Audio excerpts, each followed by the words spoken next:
सुप्रभात बच्चों। कल मैंने आप लोगों को पाठ 1 भाषा और व्याकरण के बारे में समझाया था।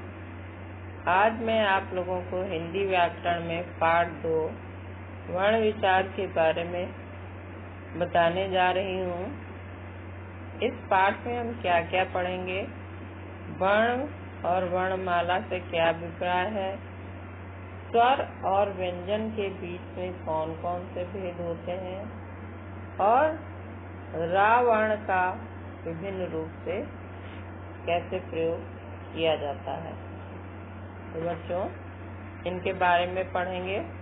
और वर्ण है क्या, हमने उस दिन बताया था जिन ध्वनियों को हम जो है चिन्हों के रूप में लिखते हैं उन्हें हम लिपि कहते हैं। तो ये चिन्ह जो है ध्वनियों को जो उच्चारित करते हैं उनको जो लिखने का ढंग है वो लिपि कहलाता है। लिपि के लिए कुछ चिन्ह होते हैं, ये चिन्ह ही क्या है, वर्ण है।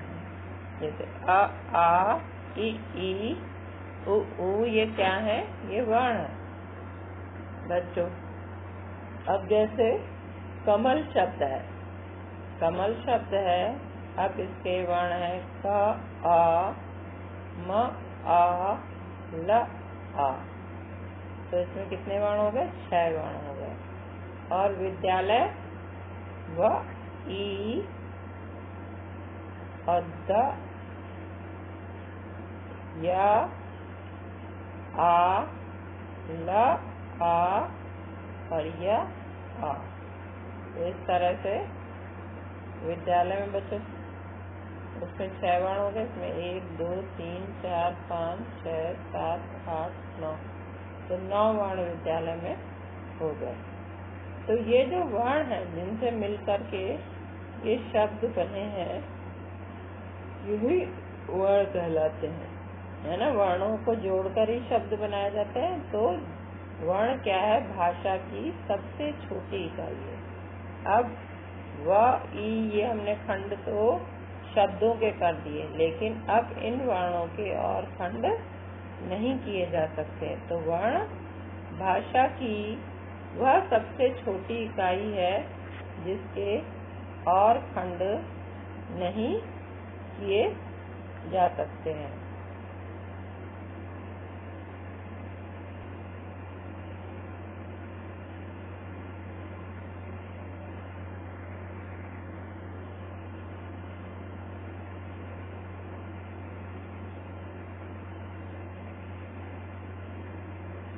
तो बच्चों आपने देखा कि कमल शब्द जो है वो 6 ध्वनियों के मेल से बना है और विद्यालय शब्द 9 ध्वनियों के मेल से बना है।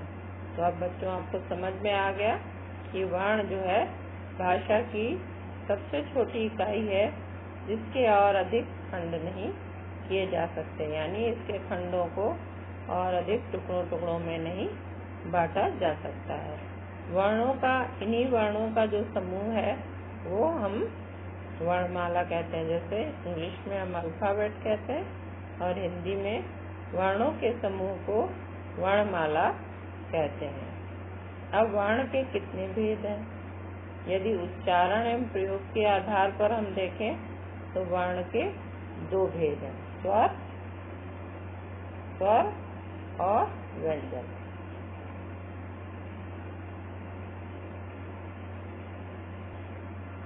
तो बच्चों मैंने बताया कि उच्चारण के आधार पर जो है वो वर्ण 2 प्रकार के होते हैं, जैसे स्वर और व्यंजन। अब बच्चों स्वर क्या है, स्वर उसे कहते हैं जो बिना किसी रुकावट के बोले जाते हैं, जिनको बोलने में हमें किसी अन्य व्यंजन की सहायता नहीं मिलती है और जो ध्वनि है हमारे मुख से वो बिना रुकावट के निकलती है। जैसे अ आ इ उ ऊ। तो यहाँ पर ध्वनि को बोलने में किसी रुकावट का हमें बोध नहीं हो रहा है, मुख से अपने आप ही स्वतंत्र रूप से ध्वनि निकल रही है। तो स्वर उसे कहते हैं जहाँ पर बिना किसी अवरोध के स्वतंत्र रूप से जिन्हें बोला जाए उन्हें हम क्या कहते हैं, स्वर कहते हैं। तो यही है बच्चों, बिना किसी अवरोध के स्वतंत्र रूप से बोले जाने वाले वर्ण जो है वो क्या कहलाते हैं, स्वर कहलाते हैं। स्वर हमारे भाषा में कितने होते हैं, 11 स्वर होते हैं। हिंदी भाषा में 11 स्वर होते हैं बच्चों। अ आ इ ई उ ऊ री ए ऐ ओ औ। ये क्या है, 11 स्वर हैं। अब स्वर के भी भेद होते हैं। स्वर कितने प्रकार के होते हैं, जैसे हमने बताया कि वर्ण तो 2 प्रकार के होते हैं और व्यंजन स्वर और व्यंजन के रूप में वर्ण होते हैं। अब स्वर के भी हमारे प्रकार होते हैं। तो स्वर के हमारे 3 प्रकार होते हैं बच्चों। ह्रस्व स्वर,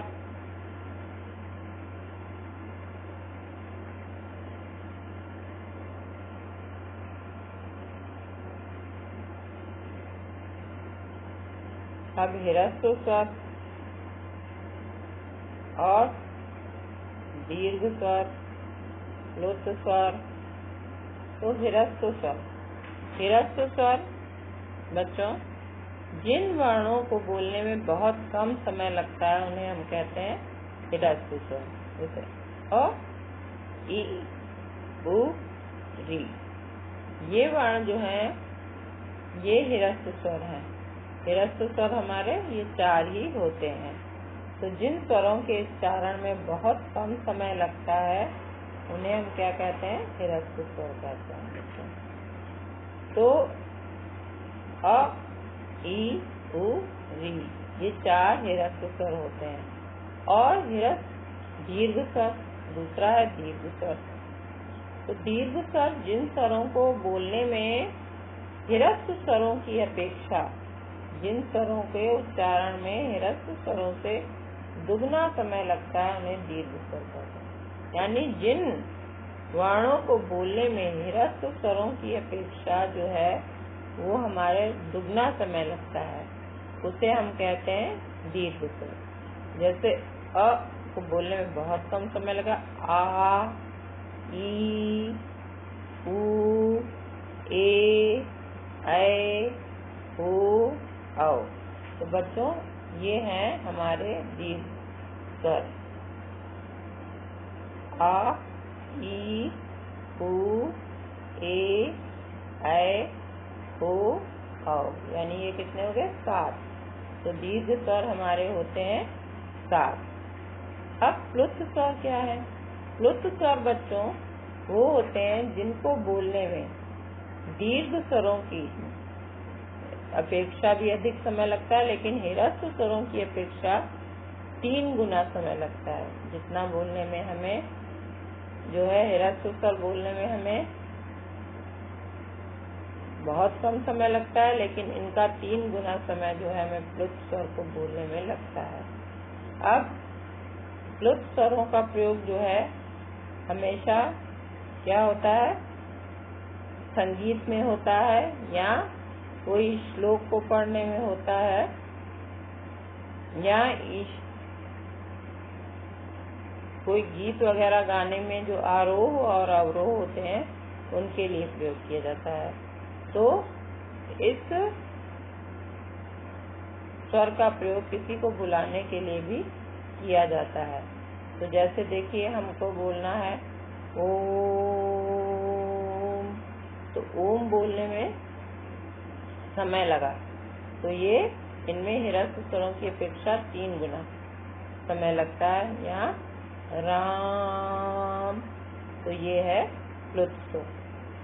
तो प्लुत स्वरों को बोलने में 3 गुना, जिन स्वरों के उच्चारण में ह्रस्व स्वर से तिगुना समय लगता है उन्हें प्लुत स्वर कहते हैं। लिखते समय उसके आगे 3 भी लिखते हैं या फिर बच्चों इस तरह का, बहुत जगह आप लोगों को ऐसे एस के आकार भी लिखने को मिलेंगे। तो ये ओम ऐसे भी आप लोगों को लिखा हुआ दिखाई पड़ेगा। और ओम में ओ जो है वो प्लुत स्वर है। प्लुत लिखते समय उसके आगे 3 का अंक लिख दिया जाता है या इस तरह एस के आकार का चिन्ह बना दिया जाता है। संस्कृत में तो अधिकतर एस के आकार का चिन्ह होता है। इसके अलावा बच्चों आपने स्वरों में अंग आह भी पढ़ते हो। अंग आह जो है ये अयोग्य वाह होते हैं। अंग की मात्रा को अनुस्वार के रूप में लिखते हैं, जैसे अंक, जंग। तो ये सब जो है इनको हम अनुस्वार के रूप में लिखते हैं बच्चों। तो अंक की मात्रा को हम बता रहे थे बच्चों, अंक और जंग, पंख इस तरह से लिखते हैं।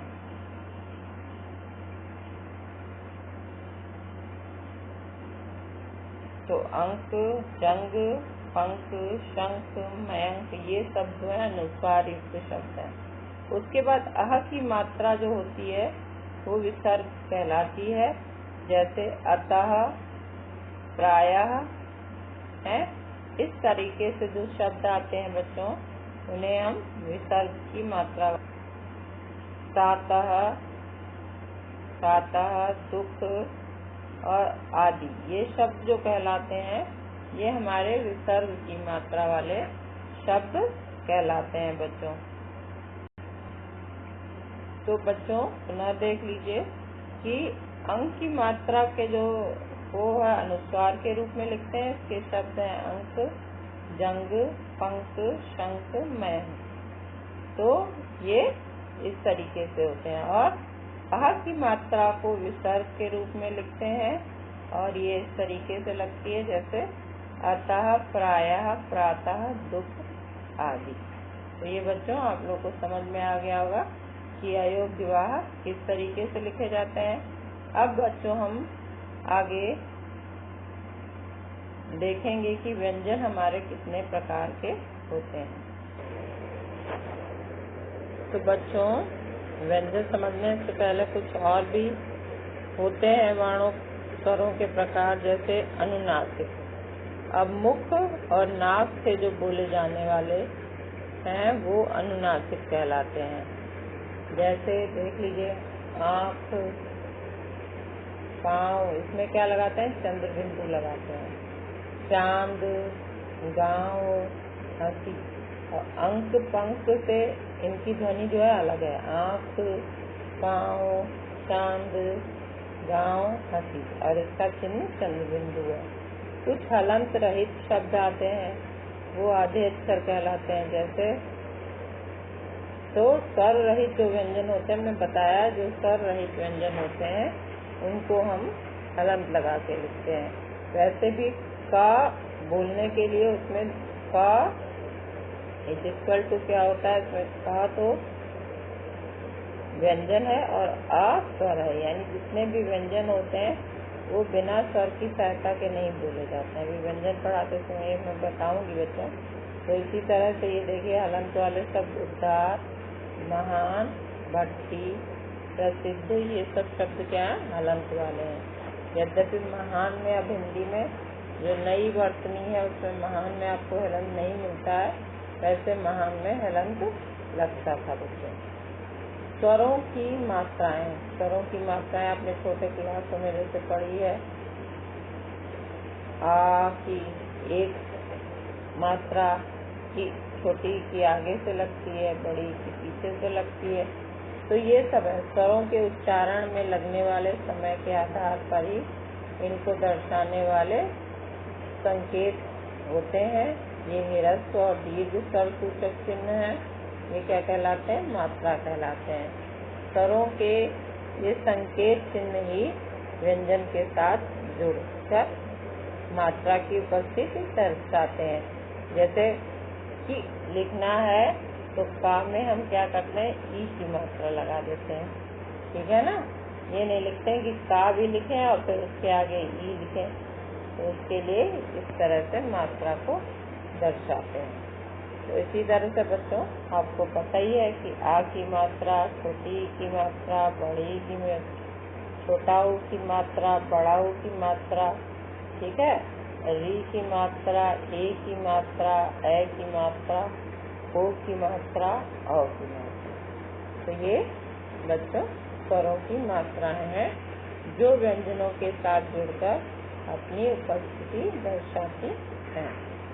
अब व्यंजन समझ लेते हैं बच्चों।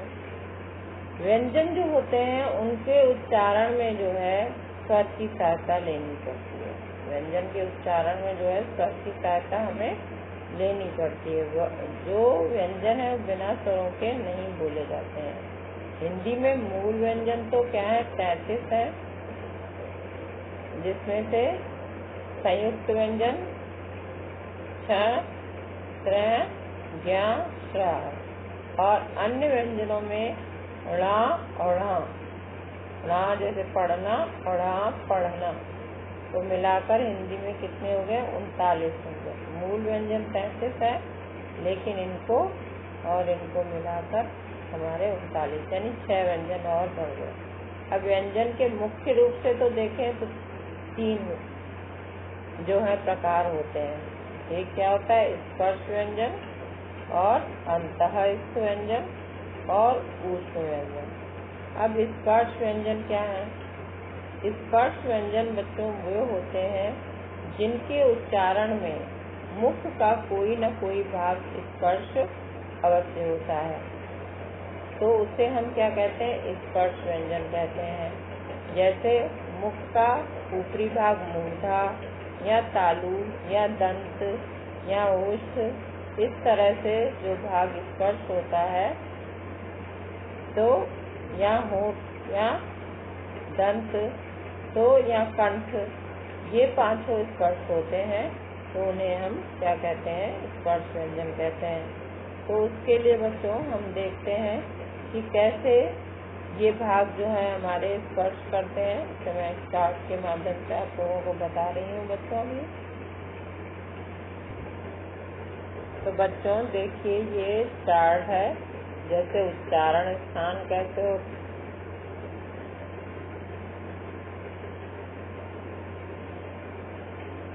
उच्चारण स्थान, तो बच्चों देखेंगे उच्चारण स्थान,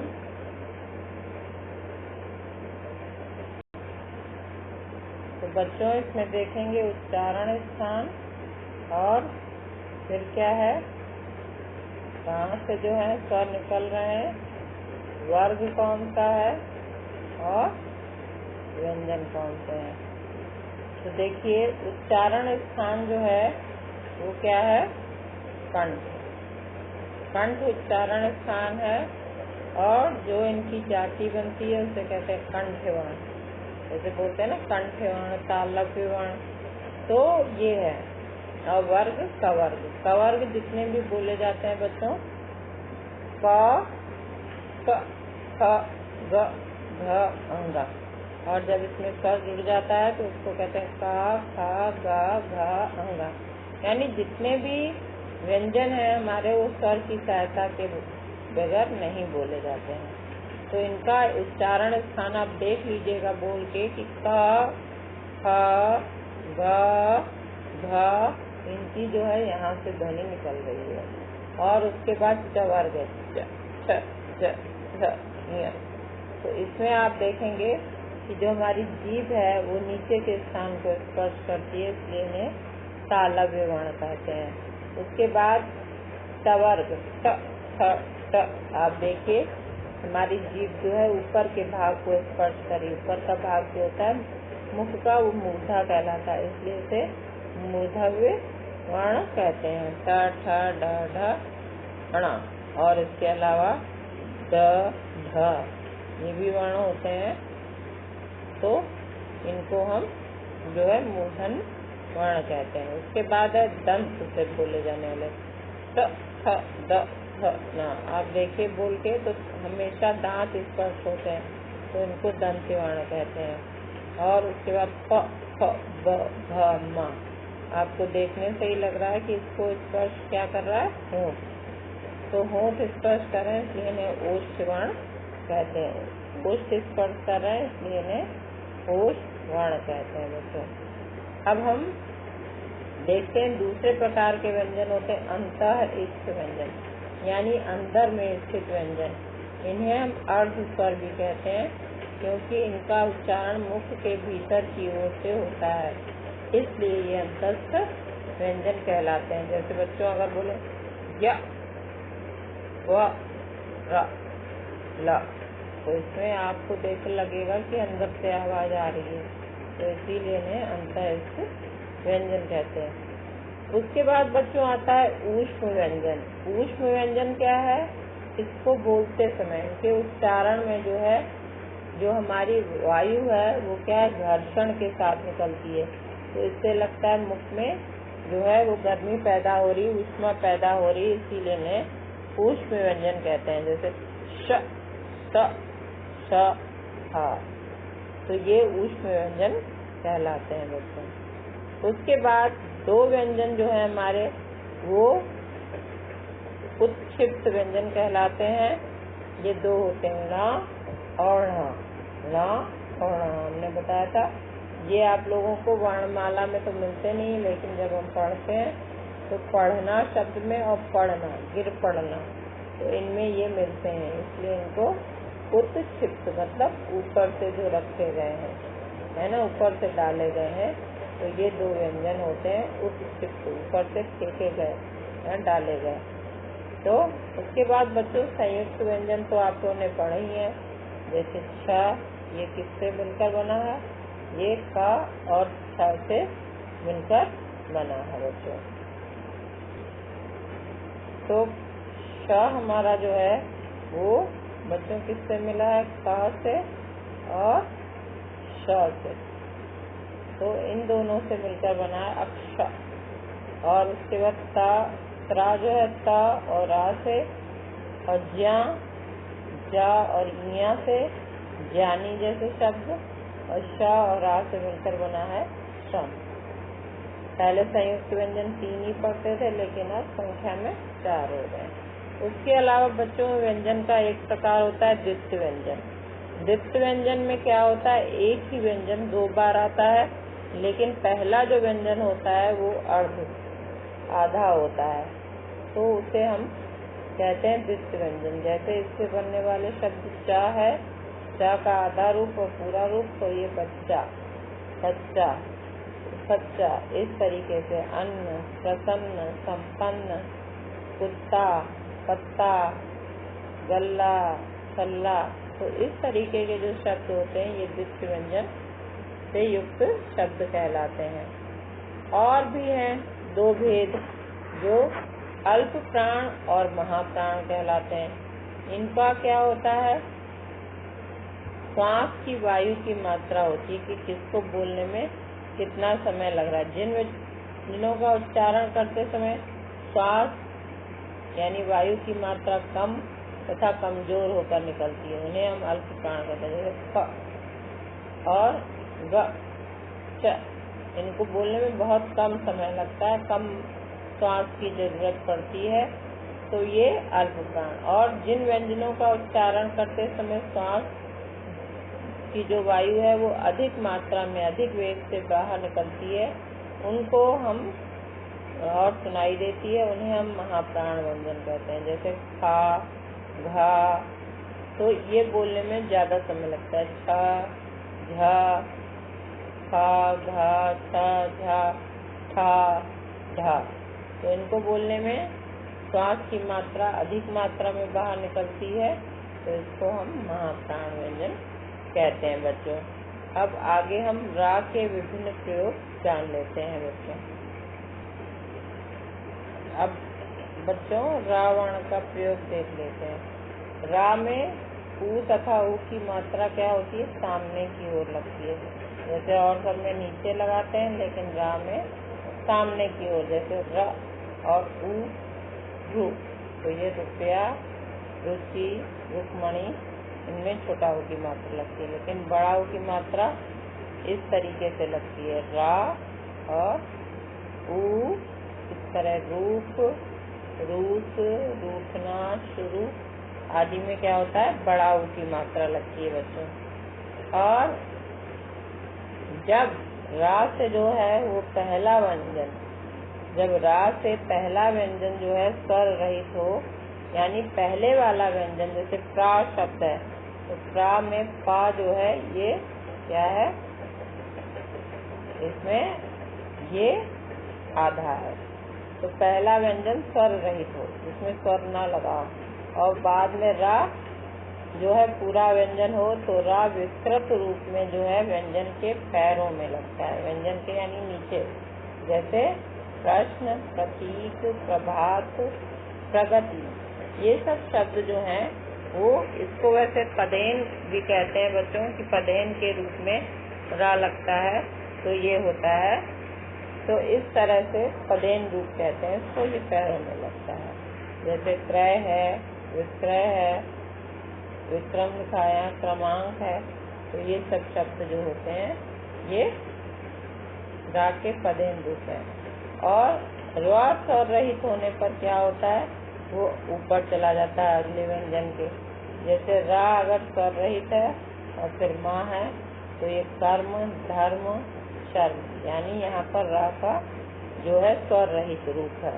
अब टा और डा के साथ रा का कैसा प्रयोग होता है वो आप लोग देखते हो, नीचे ऐसे लगा होता है, ठ और रा, ट्रा, ट्रक, ट्रेन, पुष्प, डा में ड्रम, ड्रामा आदि, यानी इनका रूप ऐसे बनता है। शा के साथ रा का प्रयोग ये संयुक्त व्यंजन में भी श्रा इस तरीके से बनता है, श्रम, श्रेष्ठ, श्रीमान। और सा के साथ, सरल वाले सा के साथ भी रा का प्रयोग होता है तो श्रा, ये श्रा बनता है। तो स्रोत, स्रोत, सहस्त्र, स्रोत और सहस्त्र शब्द जो हैं ये जो है सा के साथ रा के जुड़ने से होता है। सा का रूप आधा होता है और रा पूरा होता है। तो बच्चों ये पाठ आप लोगों को समझ में आ गया होगा। अब इस पाठ का सार रूप में मैं बता रही हूँ और इस पाठ से संबंधित कुछ प्रश्न भी पूछ रही हूँ बच्चों। हेलो बच्चों, सार रूप में आपने इसमें क्या क्या पढ़ा बच्चों? तो भाषा की जो सबसे छोटी इकाई है वो क्या कहलाती है? वर्ण। और उनका जो समूह है यानी वर्णों का जो समूह है वो क्या कहलाता है? वर्ण माला। वर्णों का जो समूह है वो क्या कहलाता है? वर्णमाला कहलाता है। और उच्चारण के आधार पर वर्ण दो प्रकार के होते हैं, स्वर तथा व्यंजन। स्वर के हमारे 3 भेद होते हैं, ह्रस्व स्वर, दीर्घ स्वर और स्थिर स्वर। और व्यंजन के भी हमारे 3 मुख्य भेद होते हैं। वैसे तो व्यंजन और भी प्रकार के होते हैं लेकिन 3 मुख्य भेद होते हैं, स्पर्श, अंतःस्थ और ऊष्म। और एक और श्वास के आधार पर और उच्चारण के आधार पर व्यंजन के 2 अन्य अलग भेद होते हैं, जिसमें हम कहते हैं अल्प प्राण और महाप्राण। और रा वर्ण के प्रयोग आपने बच्चों ये देखे ही कि रा वर्ण का जो है वो प्रयोग कैसे किया जाता है। अब बच्चों मैं इस पाठ से संबंधित कुछ प्रश्न आपको दे रही हूँ, आप उनके उत्तर लिखिएगा। अब ये प्रश्न बच्चों देख लीजिए, निम्नलिखित प्रश्नों के उत्तर दीजिए। पहला प्रश्न है वर्ण किसे कहते हैं? दूसरा है वर्णों के समूह को क्या कहते हैं? अभी अभी मैंने बताया वर्ण के कितने भेद हैं, उनके नाम लिखो। स्वर किसे कहते हैं? स्वर के कितने भेद हैं, उनके नाम लिखो। और व्यंजन किसे कहते हैं? व्यंजन के मुख्य रूप से जो हैं वो कितने भेद हैं, उनके नाम लिखिए। संयुक्त व्यंजन किसे कहते हैं? तो संयुक्त व्यंजन भी हमने समझाए हैं और उसके उदाहरण भी आप लोगों को लिखने हैं। द्वित्व व्यंजन किसे कहते हैं, उसके बारे में वही उदाहरण सहित स्पष्ट करिए। तो ये सारे जो प्रश्न हैं वो अभी अभी मैंने पाठ में उनके बारे में बताया है। तो बच्चों इन प्रश्नों के उत्तर आप स्वयं लिखकर भेजिएगा। और यदि प्रश्नों के उत्तर को समझने में कहीं भी आपको कोई समस्या आती है तो आप मुझसे पूछ सकते हैं बच्चों। धन्यवाद।